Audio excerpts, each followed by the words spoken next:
High বন্ধুরা, আজ আমি নতুন একটা জিনিস বানাবো। দেখুন, মশলা নিয়েছি আদা রসুন পেঁয়াজ লঙ্কা জিরে, চিংড়ি ভেজে নিয়েছি, পটল ভেজে নিয়েছি, আলু ভেজে নিয়েছি, নারকেল বাটা, মশলা বাটা, পেঁয়াজ, তেজপাতা, টমাটোর,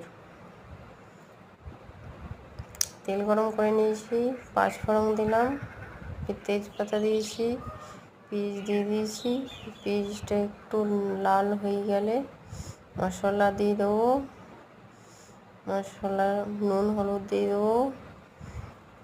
তারপর একটু ভেজে নিয়ে টমেটো দিয়ে দেবো। টমাটোরটা একটু ভাজা হয়ে গেলে চিনি দিয়ে দিলাম আর নারকেল বাটা। তারপর ভেজে পরে সব কিছু দিয়ে দিলাম, একটু নেড়ে জল দিয়ে দেবো।